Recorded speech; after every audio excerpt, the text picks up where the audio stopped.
Hello, everybody. Welcome to another episode of the Freedom Nation podcast. And on today's show, I've got Gil on. Now, Gil has a really interesting business. He does what are called ADUs. So, if you don't know what those are, you are going to learn something today. If you do know what they are, you're going to learn how he does it.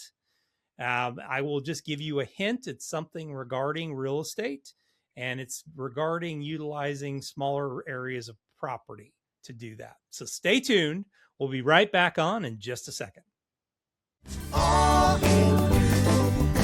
Everything you're looking for, it's all in you. You gotta believe that it's all in you. Everything you're searching for, it's all in. Hey, everybody, welcome to the show. Gil, how are you, my friend? Doing good. Thanks for having me, Jeff. Glad to have you on today. Really looking forward to talking more about this. We had a little pre-interview where I got to learn a little bit about it, and I now know more than I did going in. So that hopefully you'll be able to share that with the audience. Why don't we get kicking off? Tell us a little bit about your story. How'd you get to where you are today? Okay, so my background is in film. Like I'm a Okay. storyteller, Mhm. what's called an offline editor. So Okay. I went to film school. Always wanted to work on films. Mhm. Editing was a way of making ends meet while working on an industry that like I always found like exciting. And Mhm. for 15 years, that was my career. Like I worked on Okay. what's called non-scripted television. The nature of it is a freelance economy, so you go Yep. from gig to gig, getting paid a weekly, hourly, daily rate, and Mhm. did that for a good period of time. And I never quite felt um, content with the freelance Yeah. nature of the work, the way it was structured. The work itself, I love it, Mhm. and I will probably still edit until my last days. I'll find projects or things to do, but the getting paid hourly and when I wasn't working, I was stressed out about when was my next paycheck gonna come by. Yeah. And when I was working, I was frustrated like that I was capped at a rate and I only had X amount of hours of my time to sell. I was like Mhm. exchanging basically my time for money. Yeah. And that didn't also feel um, quite right, especially once I started uh, having a family and mortgage and then mortgages and then kids and the responsibilities pile up and I don't know where my next paycheck is going to come. It's Mhm. a little nerve wracking. Yeah. So I decided to get into starting my own business, and Okay.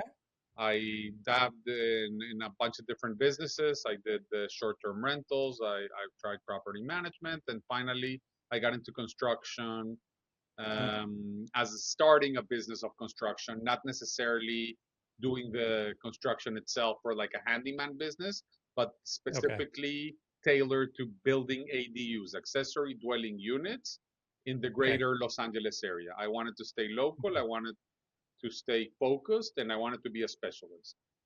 Yeah. And that's a big deal out in California. For those of you that are listening from other areas of the country, I mean, we might call them a little, backyard villa or something like that. That's a very specific term out in California. Because like I said, I've got a client that they were talking about doing this, and of course, as I'm talking to him, I'm going, sure, yeah, that sounds like a great idea. I have no idea what you're going to do, but but it sounds like a great idea. So explain that a little bit, how it works out there, especially in California and on the coast. Okay, so the typical term that everybody knows them is are like either a tiny home, a guest Okay. house, a granny flat, an in-law suite. Those Hmm. are a second, basically it's a secondary house, Okay. little one, like it cannot be bigger than 1,200 square feet. Okay. So Interesting. in the same lot. It's got Okay. its own utilities, it's got its own address, it's got its independence from the main house, but Hmm. it's in the same property and it increases the value of the of the property. Hmm. Most use cases are for extended family. You want to keep someone Hmm. close but not on top of you. Or Yep. for the other very common case is for rental. People split the Okay. lot, they put a fence in the middle, and they rent the ADU, get extra income, help with the mortgage payments. Hmm. Got it. So it's just I'm trying to understand the laws out in California. So can any way, shape, or form be can that be connected to the other building like by a breezeway or something, or does it have to be two completely separate buildings? No, it's got to be separate. So Okay. you can attach it to the main house, for example, like if they can be next to each other, share a wall, but Okay. they cannot have a door in between them. Okay. So yeah, you physically have to go out of that one into the other one. You can't just have it, yeah, be connected. Otherwise, then it's just an expansion No, which is of your existing property. otherwise Yeah. it's an addition, which is also allowed. Like we Hmm. can do Yeah. additions, and it's actually not. You don't have as much paperwork because like Okay. by doing an ADU, you get a separate address, and you get it has to have its own sewer line to connect to the main Okay. line. It's got to have its own sub panel, its own shut off bulb for the water. Like it's got to have Okay. its independence from Yeah. the It's main house. literally got to be a separate residence Correct. at that point. Okay. Cool.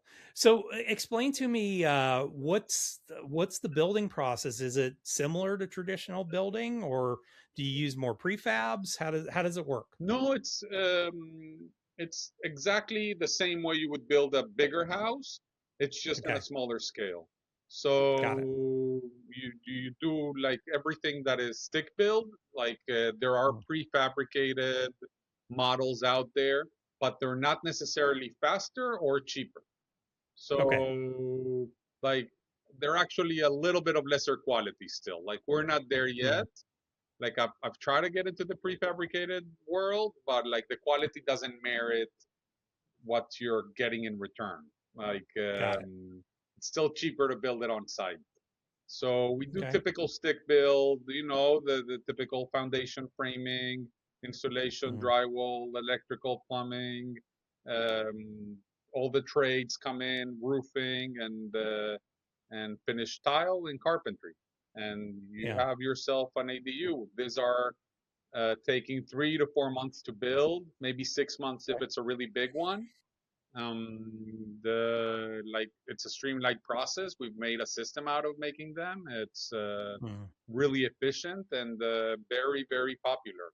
Like more and Yeah. more properties are getting them done. How do you get the plans for them? I mean, do you offer kind of a set group of plans, or? Yeah, we have preset plans, but they always end up modifying something. Like Sure.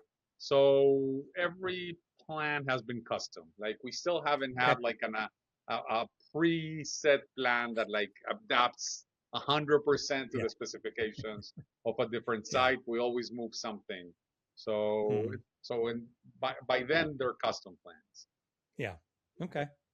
Now, what's the typical cost? I have no clue on California real estate. What's the typical cost for, let's say, a 1,200 square foot building? So for a 1,200 square foot building, your cost per the like so these range for a new detached ADU anywhere Mm. from 350 to let's say $500 per square foot.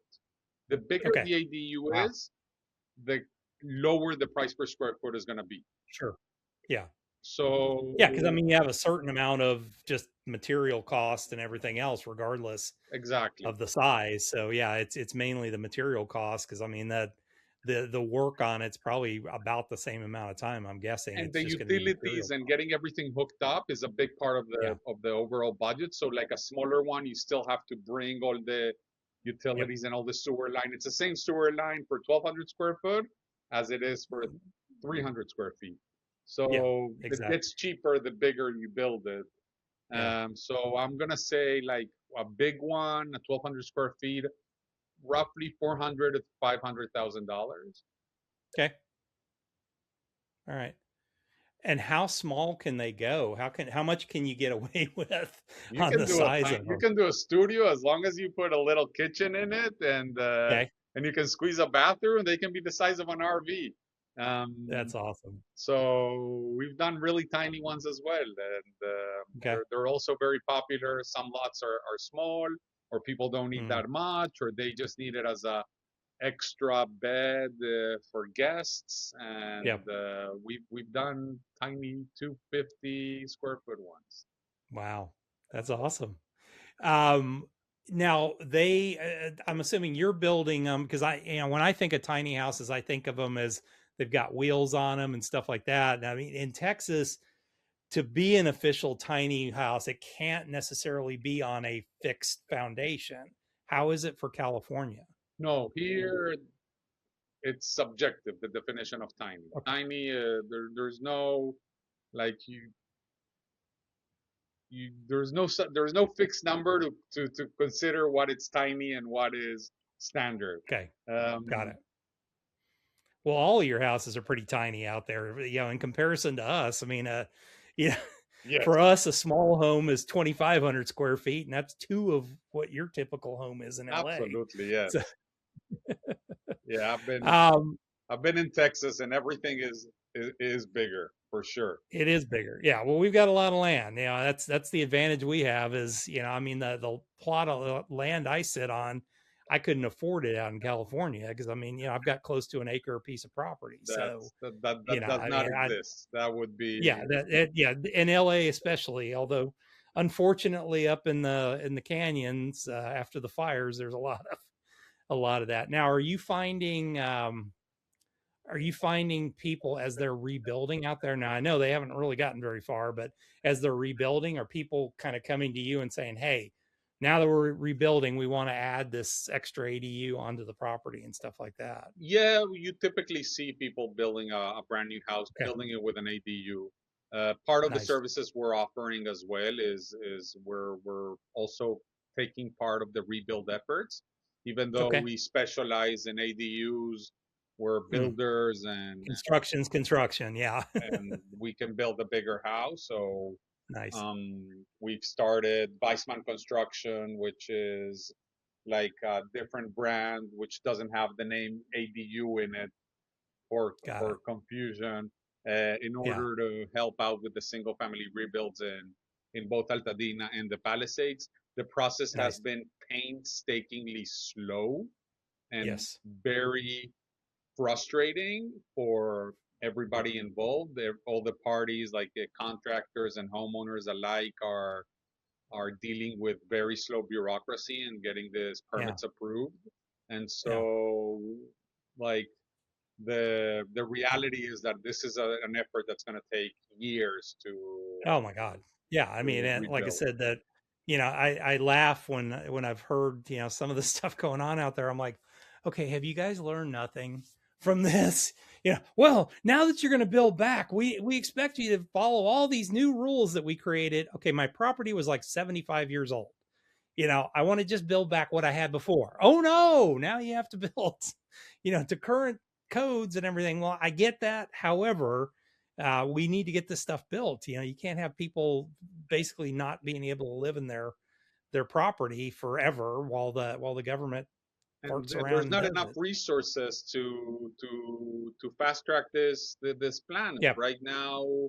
There's not enough manpower in terms of plan checkers and in terms of mm, inspectors. They haven't done the hiring to expand their yeah, capacity. yeah, yeah. They're working as if it didn't happen, and now you're dealing with that. Now, has that affected your business on the ADU side as N- well? Not necessarily. Okay, We pretty much work exclusively with the same group of people, okay, doing some trades in house. We have our own crew for about 30-40% of the trades, and then the other okay. percentage we work with subs that are almost exclusively working with us now. Okay. So And you're doing enough volume that you can keep them busy and they're not looking for work someplace else. exactly. So we Okay. there's enough to keep everybody happy, thankfully. Yeah. Yeah. Well, I think it's an extraordinary business because I think it solves a lot of problems for people.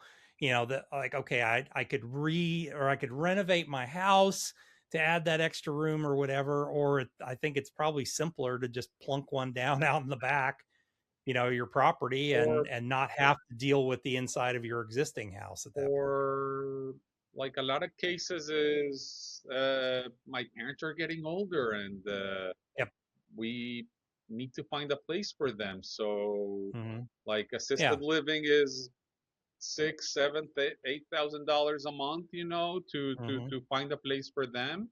Yeah. While like if you Versus build an this might be a ADU, couple grand in mortgage to do it, and it's way cheaper at that point. You still have money left over. You can hire somebody to come in and take care of them if need be at some point. exactly, Yeah. or you have your young adult who's out there ready to emancipate and go out into the world, Hmm. and where the salaries are, like there is a housing crisis, like a starter home is Hmm. $1 million, like a tear down in some neighborhoods, and like who can afford it at a 7% mortgage Hmm. rate? And Yeah. so the Who alternative can is, afford it at a 4% mortgage rate? What are you talking about? so that's where ADUs are very popular as well, Yeah, I like that. Yeah. Well, and I mean, it's also, that ability to add, that piece of rental property on there. Is there any challenges, because I know like in certain areas here in Austin, for a while they were fighting with it, but they kind of gave in to the like short-term rentals. What's LA like when it comes to short-term rentals? As far as, are they hostile to them or are they accepting? LA, I believe it's more hostile than accepting, Okay. but Yeah. there are ways to get your house listed. Okay. So you have to get it registered. Like Hmm. before, it was anybody could just rent it out. Yeah. Yep. It was a free for all. Now you have to get it registered. You are only allowed to register, like I believe, what it's technically your primary home. Okay. So, which it's a very gray area. Yeah. Um, so it makes it more difficult for people Mhm. to put their Airbnbs. But like if you go on Airbnb, you're gonna find plenty of houses in LA. And Mhm. Yeah. another thing about LA is that the LA metropolitan area is roughly 50, 60 cities. Yeah. It's massive. So, So you have a bunch of cities within LA, and each one has its own jurisdiction. sure. So, like LA City is just a fraction of all Mhm. the. So there are Yeah. ways to find cities that are much more lenient Yeah. with short-term Well, I rentals. mean, I get it. I mean, they make their money on hotel taxes and hotel occupancy taxes. And, if you don't have that, then they don't have the money to, do promotions to bring people to the city and everything else. So I get it. I understand it. I've never really been a big fan of short-term rentals because I don't have the temperament for them. So for me, it's like we do mostly midterm rentals, and that I'm good with that. That's our expertise and what we do well It's at not that passive. point. It's not passive. No, And no, it isn't. I It's did it. work. I did it. I was in that business. I was doing short-term rental arbitrage before Okay. I got into this business, and Hmm. we would just lease and sublease, and we would Okay. 2x up to 4x the value of the lease. And Hmm. it's very involved. It's a lot of work, and one bad Hmm. apple can ruin your day, your month, your like can and if this is your property and you're taking care of it and there's no way to screen for someone. They come in with two good No, reviews, they rent your place, and then um tear it up and yeah, oh move on. Yeah. I have Yeah. stories and stories of like, so I'm not built for it either. Like I did it Yeah. and now I'm out. Like the Yeah. short-term rental game, and it's not as profitable as it used to be. Yeah. Yeah. Well, I just think there's so many more of them that, I mean, we're going to be taking a trip up to Philadelphia, and I mean, I started pricing them out, and I'm like, the short-term rentals were way in the heck cheaper than a hotel Yeah. inside Philadelphia, and I'm like, I'd rather stay in a place that's got a a food, or or where I've got a kitchen and everything else, and then we don't have to rush out and go to breakfast and lunch and dinner and everything else. Yeah. We can actually kind of enjoy our morning before we come out. So No, I have two kids, so we're yeah, four. Every time we yeah, travel, we gotta stay in two hotel rooms because that one hotel okay, room, it's like yep, a night. So we're Airbnb people as clients, and we love yeah, it because we rent a 2 bedroom apartment or house wherever we yeah, go, yeah, and you and you feel like you're at home no, more you put the than kids to bed, and then you yeah, can relax with your wife and have your time off, and you're not yeah, like while in a hotel room, you put the kids to bed, you're going to bed with them. yeah. Well, that's the thing too, and I don't like sitting there. Okay, if I have a snack or dinner or something like that, I have to eat on the bed, then watch TV on the bed. Just the setup of most hotel rooms. So yeah, we were converted over the last couple years to that. But so I get back on the subject. So going back now, now that you've had the opportunity to do this for a while, what would you do? What would you have done different, knowing what you know now? Get out of my own way. Okay.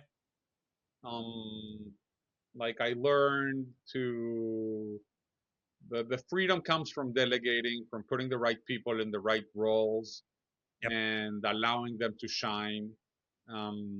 People are not good when they're being managed through a microscope, and Mhm. uh, and they perform worse. I'm more moody. It doesn't like so allowing like be more um, like laid back Okay. in that sense. Like for me, that was the big lesson. I was trying to do everything, and nobody could Mhm. do it how I could do it, and my Of way was course. the better way. And had I know, like now I know better, but like I made Yeah. all those mistakes. Sure. Yeah. Absolutely. Well, what's new in your world that you might want to share with the audience? Well, we're always trying. Like I'm always trying to diversify and expand.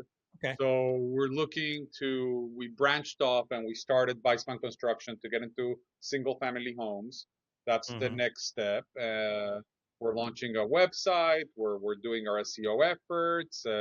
We're open to getting hired in Altadena and the Palisades. So that's Hmm. one. And then I'm dabbling into. I might actually um, get into dumpster rental business. Interesting. So as a way Like of like more as in construction dumpsters, or yeah, dumpsters like yeah, at yeah. yeah, Okay. it's a service that we currently Sure. subcontract. We're currently Mhm. renting the dumpsters, so Yeah. we would become our first client. Like we're currently working on 5 to 10 projects at a time, so that's Okay. 5 to 10 dumpsters that we would be using. That's Hmm. on one end, and on the other end, like while we're already buying them and we already need to buy a truck in order to to be smart about the money we're investing, get Hmm. a return of investment by renting it to other people that might need a dumpster. So Certainly. it's like a Yeah. natural way to grow and diversify. Mhm. Yeah, well, and it serves a purpose. I mean, I do that in my own businesses. That a lot of the businesses support the other businesses, and that generates revenue for those businesses. We're usually the first client of any of these businesses because it's somebody I need, and I maybe couldn't find somebody out there that could support us the right way. So Exactly. So that's how I was thinking of it. It's like I like that. what service can I bring in house, not Yeah. only for myself, but like to offer as a service to others. And Hmm. we have the advantage of like being our own first client. So Yeah. in a way, so Yeah. we've I we've love that we've idea. grown that way. Like we always invest in machinery. Like every time we need to rent a piece of equipment, we ask the question, how many projects would it take to break even if we Hmm. buy it ourselves? and Yeah. more often than not, we end up investing in our own equipment, and so our cost per project has, like, after you pay it off, like, it Mm. starts coming down, and then we're at that point Yeah. where we're happy we've invested in, trucks and trailers and vibrating machines. Like, it's we Mm. have Yeah. an entire storage room full of machinery that Mhm. we would have had to rent otherwise. Yeah. Well, I mean, if you're using it on multiple projects, yeah, it makes complete sense to even, even as it depreciates down, you still are going to be ahead of the game. Versus somebody that's renting it to you. They've got to make a profit, then you've got to be able to make a profit on top of their profit and everything else. Exactly. So those are things Awesome. that, you know, I, yeah. I love it. Love it. I always love people that think, I think we become entrepreneurs and we start doing that thing. Okay, well, what else could I do? What else, what else support after you get past I want to start 20 different businesses, then you get to, okay, I'm going to start this business and there's a reason why, because it supports this business. And exactly. And awesome.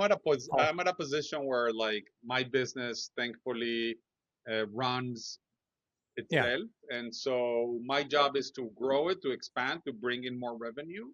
Hmm. I still haven't given up sales, and I still haven't given up growth, Yeah. but it's by choice. It's not by Yeah. necessity.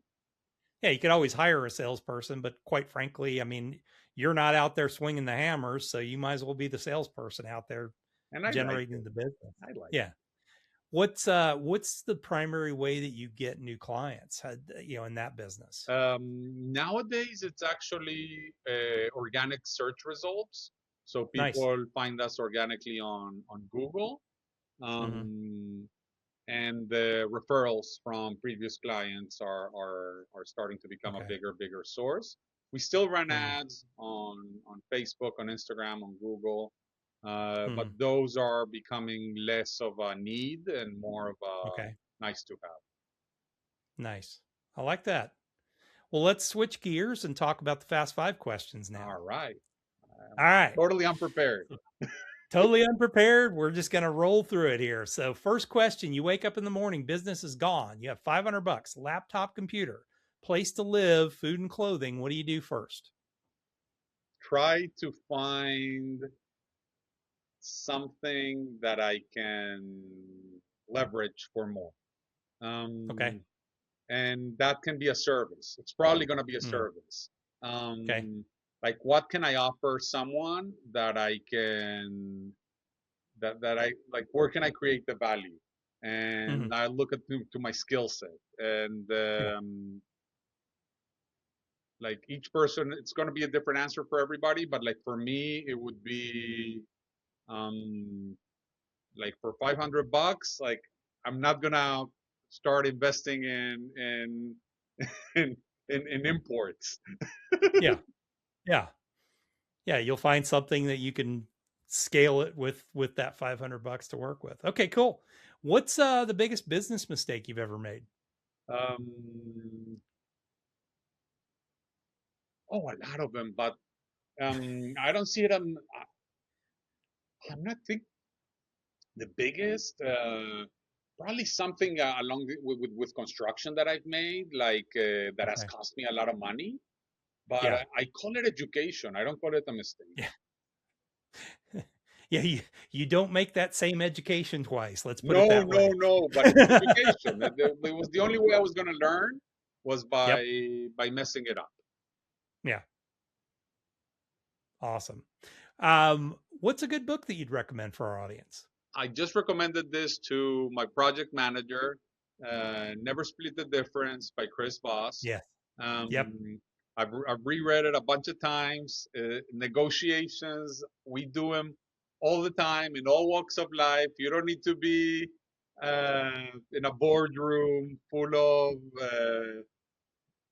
investment bankers in order to do Yeah. Well, hey, negotiations. Chris Like, was an FBI agent, so he is literally the second scariest person I've ever met in my life. He will literally, when you talk to him, it's like he's looking all the way through you.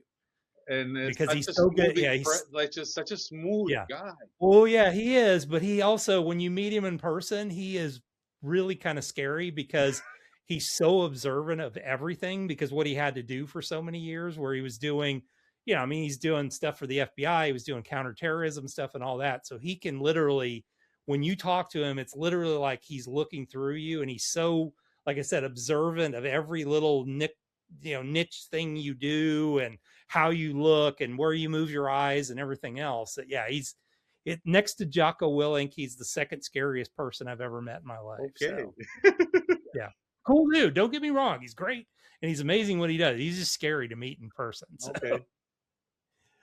what is a good tool that you use in your business that you might recommend to the audience? Um, Today, I believe I'm not gonna name drop any AI tool, but like Mhm. using AI, Period. Yeah. I believe if you're not incorporating it in your day-to-day life, Mm. you're behind. Yeah. I encourage every person that works for me to use it. I believe that Mm. like you're never gonna like fulfill your potential if you're not Yeah. using it and any like Yeah. if I you're think old people are going school. to be in trouble if they, I think people are going to be in trouble if they don't learn it at Absolutely. this. Yeah, I think they're going to get behind. I'll give you one if you haven't tried it yet. Notebook LM through Google. Okay. It's this weird little hidden thing. If you have a Google Workspace account, if you go to like all the little tools that they have, one of the tools is Notebook LM. It is currently probably the coolest thing I've ever seen. Nice. I do have Um, a it workspace account. Yeah, so it's called Notebook LM, and I mean, literally, you can take a concept. Like I'll take my book, throw my book in there, throw some research into it. So you have like a research tab, and then you have like a window, a window like a normal like Chat GPT or something like that, and you just basically tell it, I want you to do this for me based on that research. And then there's a whole tab where you can create or there's options where you can create a PowerPoint presentation, a video explainer, a podcast episode, Wow. all this kind of, it's crazy. So that's my new toy that I've been playing with lately. Okay. I will definitely check it out. Love it. I'm all for it. Thank you. Yeah. Now, new toys, and somebody told that to me when I was in passing with them. Did you try this before? And within a half an hour, I had created a podcast episode and explainer video. It was pretty impressive. So Awesome. I used it to build a course in like an hour and a half, Wow. a full like eight module course in an hour and a half with slides and everything else, which is pretty slick. Yeah, exactly. Like um, I created a business plan that would have taken me a month. I'm not Oh yeah. exaggerating. Oh yeah. In one day, and then someone taught me about reverse prompting. You ask the Okay. AI, what are the things that I need to be looking for? What are the questions that Yeah. I should be asking?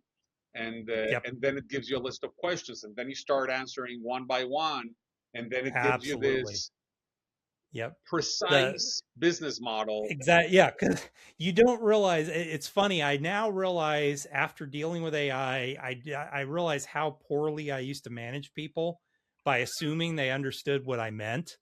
And then expecting why am I getting crappy results from people because I wasn't explaining what I wanted. So that was it. What I learned was, always ask at the end of a prompt, what do you need to know so that we can move this forward? And every time it's like bloop, it fires off a list of 30 questions and okay, well, who's the audience and what are we trying to do? And I think this is what you want based on our previous conversations, but let's just verify that. Exactly. So yeah, I've learned how to be better at even directing humans now as a result of that. Yeah, So because you wanna enable with a question at the end, yeah, and what's and hows are the type of questions that like you should be yeah, asking. absolutely, absolutely.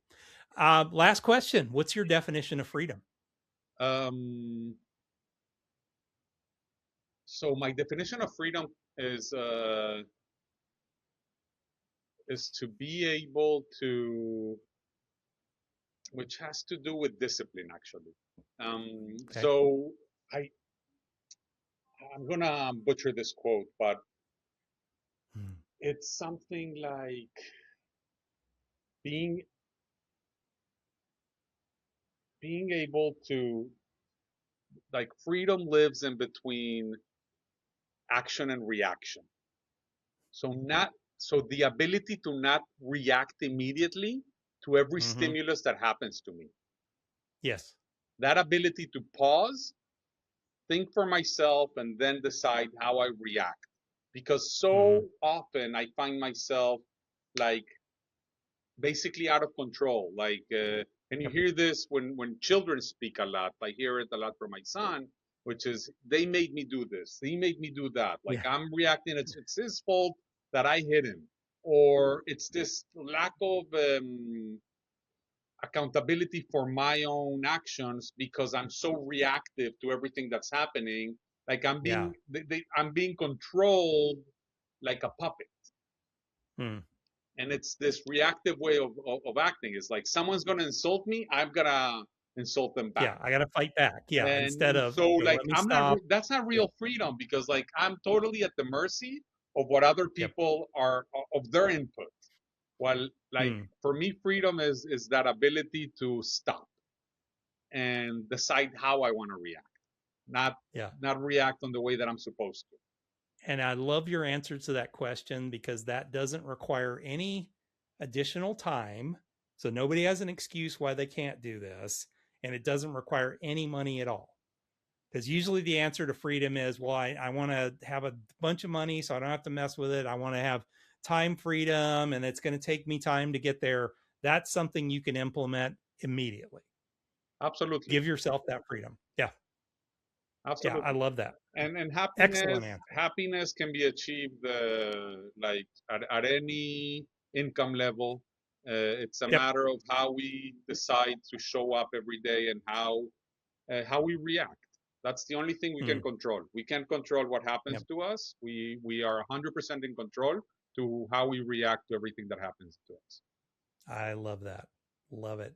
Well, Gil, if somebody's interested in learning a little bit more about the ADUs that you do, or even anybody that's sitting in an empty lot on the top of Pacific Palisades right now and needs a construction company, how's the best way to get a hold of you? Yeah, it's super easy. You can Google my name and my company's. I expect Google will show them up.